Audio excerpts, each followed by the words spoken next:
आज हम कर रहे हैं रियल एनालिसिस का बेसिक टॉपिक है हमारा set and boundedness of set. ठीक है, सबसे पहले हमारे पास मैं लिख दूं आपका जनरल इंट्रोडक्शन, किसका? Real analysis. ठीक है, रियल एनालिसिस का जनरल इंट्रोडक्शन है ये। मोस्ट इंपॉर्टेंट, सिंपल और मोस्ट इंपॉर्टेंट। आप वैसे सेकेंड ईयर में पढ़ चुके हो, बट एक बार मैं रिकॉल करवा रही हूँ ताकि आपको फिर से याद आ जाए। ठीक है, सबसे पहले हमारा सेट क्या होता है हमारे पास? A well defined collection of object is called a set. क्या होता है? A well defined collection of object is called the set. Well defined collection of object is called a set.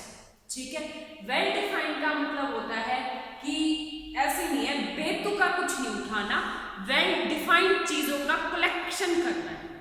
ठीक है, वो होता है हमारे पास सेट की डेफिनेशन।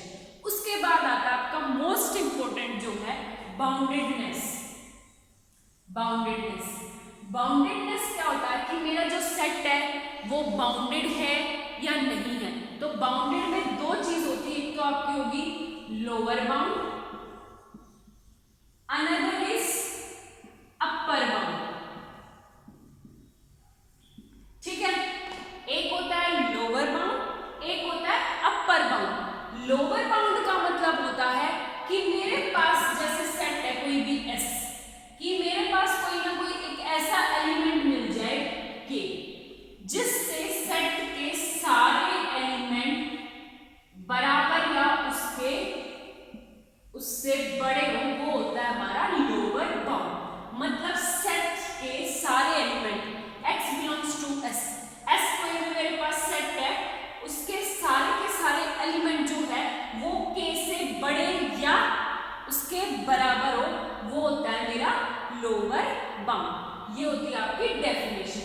अपर बाउंड का मतलब होता है कि कोई ना कोई के ऐसा एग्जिस्ट कर जाए कि सेट के सारे एलिमेंट इससे छोटे हो, वो होता है हमारा अपर बाउंड। ठीक है, नॉर्मल डेफिनेशन ये होगी। अब एक बात बताओ, सिंपल सी बात है, आप लोगों को मैंने दे दिया एक set S equal to, for example 1 से 2 तक है, ये मैंने S दे दिया। ठीक है, S एक सेट दे दिया 1 से 2, और ये है मेरे पास ओपन इंटरवल 1 से 2, ये कोई भी मेरा सेट है। ठीक है, अब मैं पूछूं इसका लोअर बाउंड क्या है? एक बच्चा कह रहा है 2 है, एक कह रहा है 3 है। वो लोअर बाउंड पूछे तो क्या लोअर बाउंड मतलब कि सेट के सारे एलिमेंट या तो उससे बड़े हो या उसके बराबर हो। तो लोअर बाउंड देखोगे तो 1 भी है, 0 भी है, -1 भी है। इस पूरी नंबर लाइन में 1 से 2 इस साइड के सारे क्या है मेरे लोअर बाउंड। ठीक है, सेम ऐसे ही इसका ग्रेटेस्ट वो अपर बाउंड देखो तो अपर बाउंड क्या है मेरे 2 से बड़े इस साइड के सारे एलिमेंट क्या आपके अपर बाउंड। ये हो गया मेरा अपर बाउंड और ये है मेरा लोअर बाउंड। ठीक है, अब एक बात बताओ, हमें चाहिए है मीन। एक बच्चा कुछ बता रहा है, एक बच्चा कुछ बता रहा है, तो इस क्वेरी को दूर करने के लिए क्या कर दिया, इसका नाम रख दिया ग्रेटेस्ट लोअर बाउंड, और यहां से रख दिया लीस्ट अपर बाउंड। लीस्ट मतलब सबसे छोटा, अपर बाउंड जितने भी मेरे अपर बाउंड है उन सब में सबसे छोटा वो होता है मेरा लीस्ट अपर बाउंड। ठीक है, अब मैं पूछूं यहाँ पे 1 से 2 के बीच में, तो इसका अपर बाउंड कितने हैं? इनफाइनाइट। ठीक है, 3 4 5 6 7 8 सारे के सारे क्या आपके पास अपर बाउंड। अगर मैंने बोल दिया लीस्ट अपर बाउंड, ठीक है, लीस्ट अपर बाउंड मतलब अपर बाउंड में सबसे छोटा वो होता है मेरा लीस्ट अपर बाउंड। इन सब में सबसे छोटा कौन सा है? 2। तो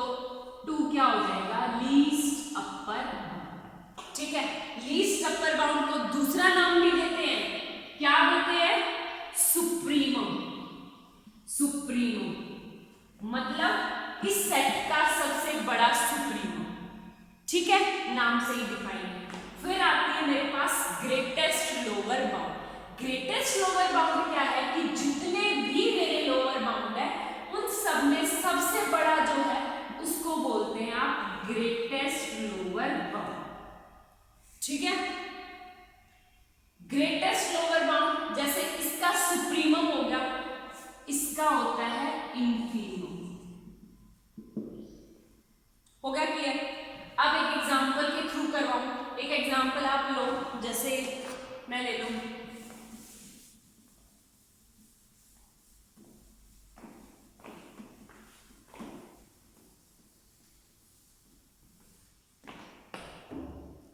देखो, आप लोगों का एक एग्जांपल है, एस मेरा कोई भी सेट है, 1 2 3 4 5, इसके अंदर 5 एलिमेंट है, ये मेरा एस सेट है, ठीक है। अगर मैं कहूं कि लिस्ट वो अपर बाउंड कौन कौन से है, 5 6 7 8 9 10 अप टू इंफिनिटी। अगर मैं लोअर बाउंड की बात करूं तो 1 0 -1 -2 -3 ये सब क्या है, लोअर बाउंड। फिर बात करते हैं least upper bound. Least upper bound, least upper bound या बोलो सुप्रीमम, वो क्या होता है आपका सबसे छोटा। जितने भी अपर बाउंड है उन सब में सबसे छोटा, ठीक है। सेम ऐसे ही लोअर बाउंड में तो हो जाएगा ग्रेटेस्ट लोअर बाउंड या बोलो इंफीमम, क्या हो जाएगा मेरा 1, ठीक है। अब बात करते हैं ग्रेटेस्ट एलिमेंट या मैक्सिमम या मिनिमम। मैक्सिमम एलिमेंट या मिनिमम एलिमेंट, ग्रेटेस्ट एलिमेंट या लोअर एलिमेंट, दोनों नाम लिख बोल सकते हो। ग्रेटेस्ट ये सेपरेट सेपरेट नाम क्यों रखे, जैसे सेट है मेरा 1 2, दूसरा सेट S2 है मेरे पास, क्लोज इंटरवल 1 2, यहां से ओपन। S3 है मेरे पास 1 से ओपन 2 से क्लोज, और S4 है मेरा 1 2, ठीक है। चारों दिखा दी मैंने, एक एग्जांपल, 4 एग्जांपल के थ्रू सारे क्लियर हो जाएंगे आपके पास। जैसे मैं बोलूं इसका लोअर बाउंड कौन सा है, 1 से छोटे सारे के सारे लोअर बाउंड। अपर बाउंड कौन सा है, 2 से बड़े सारे के सारे। फिर बोल दिया लीस्ट अपर बाउंड या सुप्रीमम, तो वो क्या हो गया 2। और ग्रेटेस्ट लोअर बाउंड बोलो या इंफीमम बोलो तो वो हो गया 1, ठीक है। अब बात आती है आपकी मैक्सिमम एलिमेंट की या ग्रेटेस्ट एलिमेंट की। इसको बोलो ग्रेटेस्ट एलिमेंट या मैक्सिमम एलिमेंट। अगर तुम S1 में देखोगे तो 2 मेरा क्या है, लीस्ट अपर बाउंड, लेकिन यहां से ओपन इंटरवल है। अगर ओपन इंटरवल है तो 2 इस सेट का एलिमेंट नहीं है, तो 2 इस सेट का एलिमेंट नहीं है, वो सेट से बाहर है, ठीक है। तो यहाँ पे जो है वो मैक्सिमम एलिमेंट या ग्रेटेस्ट एलिमेंट किसे बोलेंगे कि जब हमारा जो लीस्ट अपर बाउंड है या ग्रेटेस्ट लोअर बाउंड है वो क्या हो, सेट में हो। तो अगर मैं बात करूं इसमें, देखो S1 में बात करूं जो मैंने ऊपर लिख दिया least upper bound, greatest lower bound, maximum element या मिनिमम एलिमेंट, ठीक है। तो सबसे पहले बात करते हैं S1 में। S1 में लीस्ट अपर बाउंड कितना है 2, ग्रेटेस्ट लोअर बाउंड कितना है 1, maximum does not exist, minimum does not exist. क्यों? क्योंकि ये एलिमेंट सेट में बिलोंग नहीं कर रहे। सेम यहां पे बात करती हूं S2 में, लीस्ट अपर बाउंड कितना होगा 2, ग्रेटेस्ट लोअर बाउंड कितना है 1, मैक्सिमम 2, लेकिन ये सेट में तो नहीं है, डज नॉट एग्जिस्ट। मिनिमम कितना है 1, क्यों? क्योंकि 1 इसमें एग्जिस्ट करता है, तो ये आ गया 1। सेम ऐसे ही S3 में क्या हो जाएगा, least upper bound 2, greatest lower bound 1, maximum, हाँ यहां से क्लोज इंटरवल है तो 2 एंड मिनिमम ओपन है तो डज नॉट एग्जिस्ट। नीचे वाले में S4 में भी सेम बात करेंगे, क्या 2 1 ये सेम रहेंगे। Maximum element close interval 2, minimum element 1 close interval 1, ठीक है, आ गया समझ में। ये थी आपकी general definition. Real analysis start करने से पहले ये डेफिनेशन एक बार रिकॉल करनी जरूरी थी, ठीक है। एक बार उसकी और बात करते हैं। नेबरहुड, नेबरहुड हमारा क्या था?